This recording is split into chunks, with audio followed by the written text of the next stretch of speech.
Assalamualaikum warahmatullahi wabarakatuh. Terima kasih atas kunjungannya di channel ini. Maaf kalau ada cerita atau kisah yang tidak cocok dengan penemuan Anda. Silahkan subscribe, like, and comment. Sejarah Kerajaan Sunda dan peninggalannya. Di tanah Sunda terdapat banyak sekali kerajaan-kerajaan yang tumbuh dan berkembang.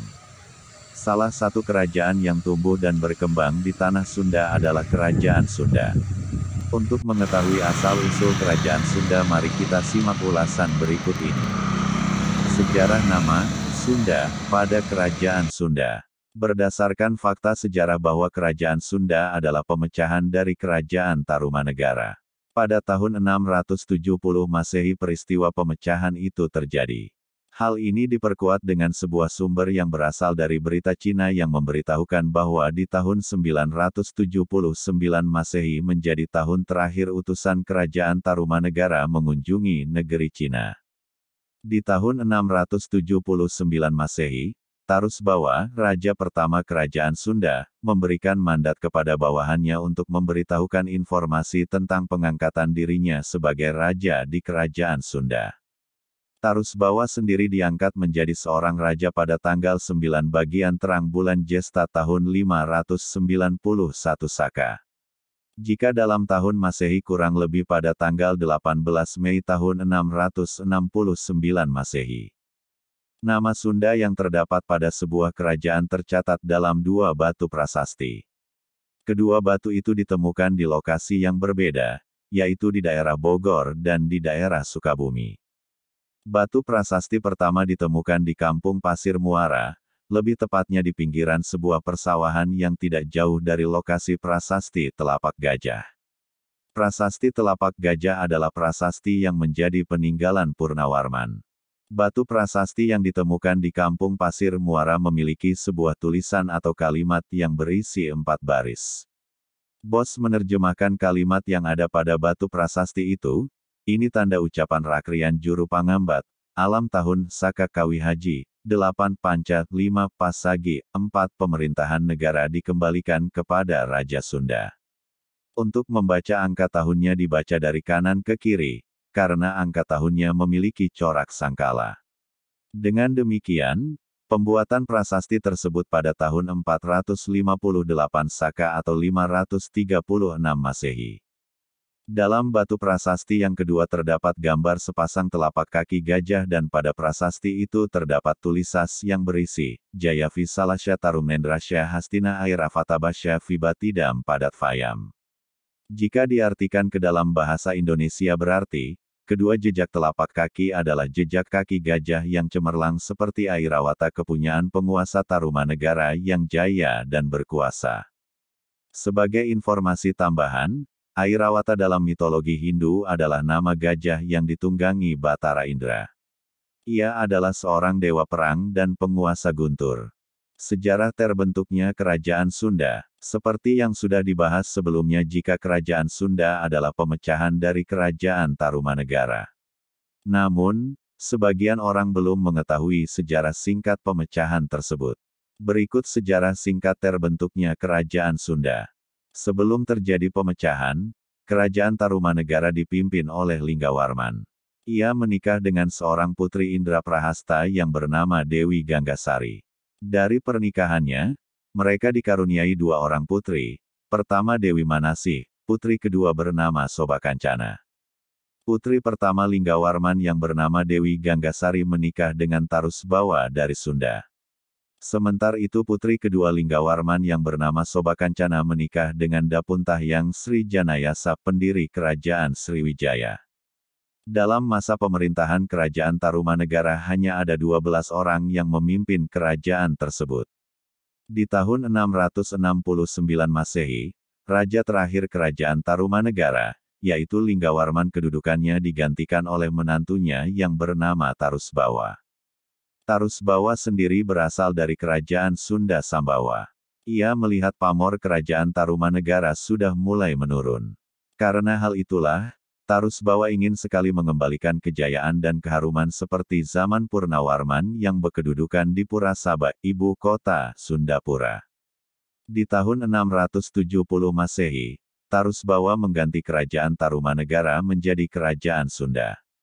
Penggantian nama itu membuat Uretikandayun pendiri Kerajaan Galuh memisahkan negaranya dari kekuasaan atau kepemimpinan Tarusbawa. Uretikandayun adalah seorang putra Galuh menikah dengan seorang putri yang bernama Parwati. Parwati adalah seorang putri Maharani Sima dari Kerajaan Kalingga, sebuah kerajaan di Jawa Tengah. Dengan dukungan Kerajaan Kalingga, Uretikandayun menuntut kepada Tarusbawa supaya bekas kawasan Kerajaan Tarumanegara dibagi menjadi dua bagian. Tarusbawa sedang dalam keadaan lemah dan tidak ingin terjadi perang saudara, maka ia menerima tuntutan yang diajukan Uretikandayun.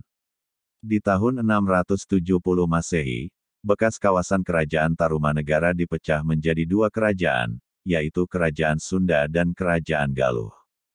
Sungai Citarum menjadi pembatas antara Kerajaan Sunda dan Kerajaan Galuh.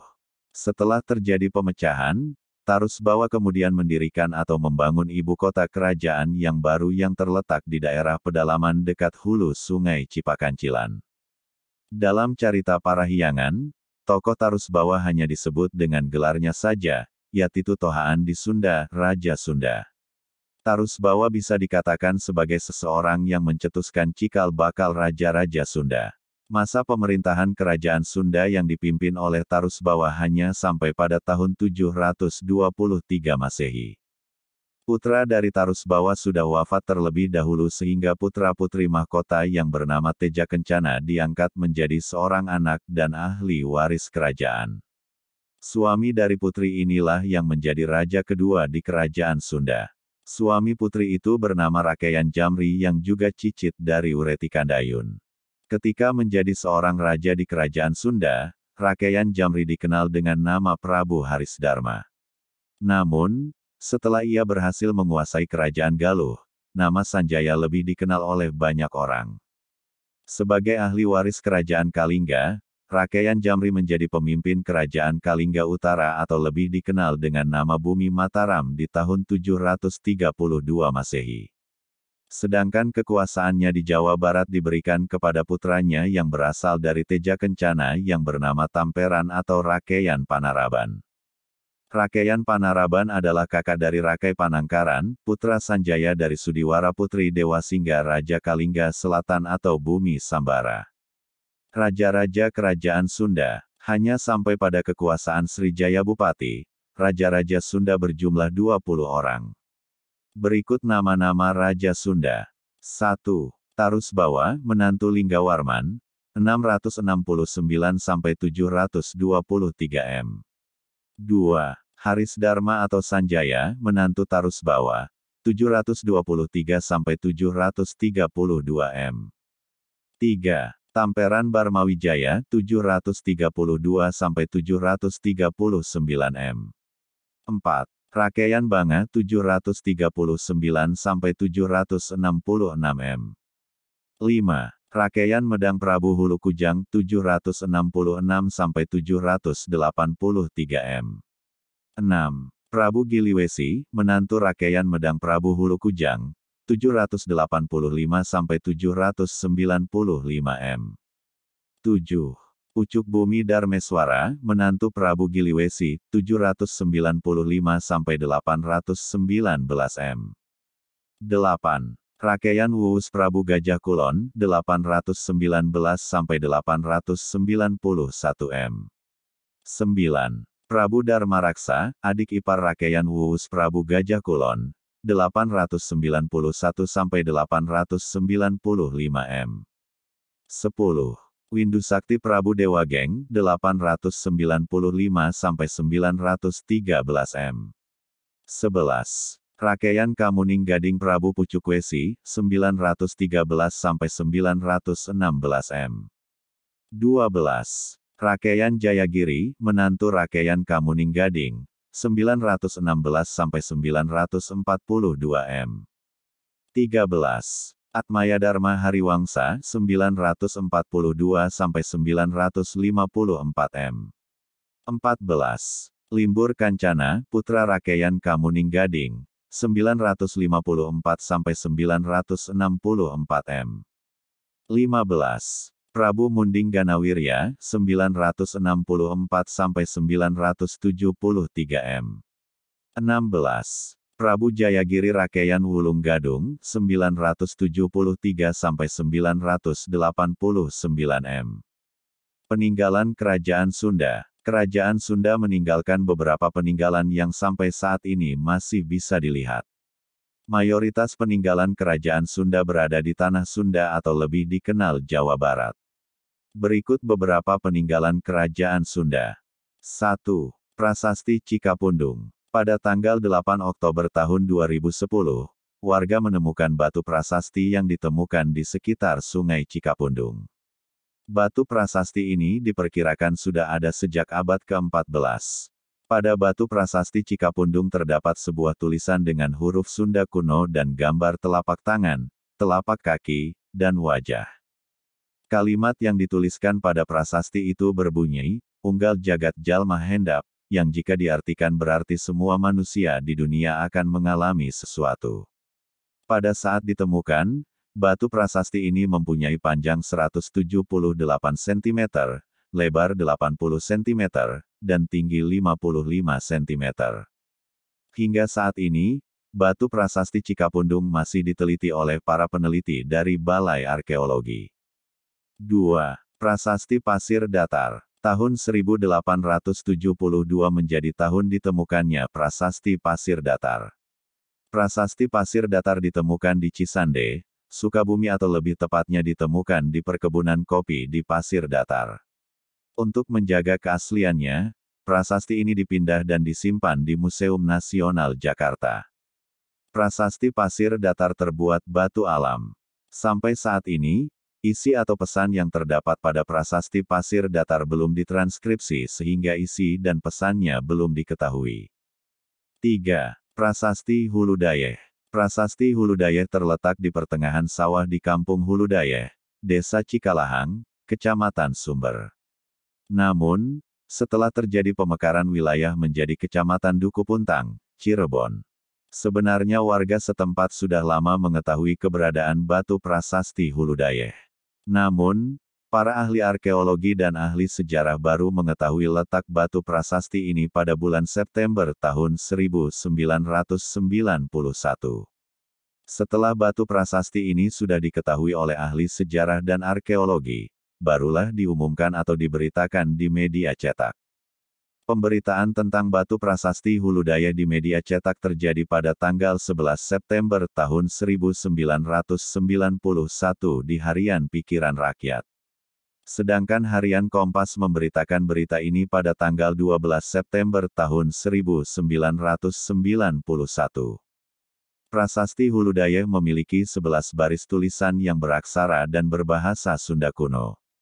Batu prasasti ini saat ditemukan mempunyai tinggi 75 cm, lebar 36 cm, dan 20 cm.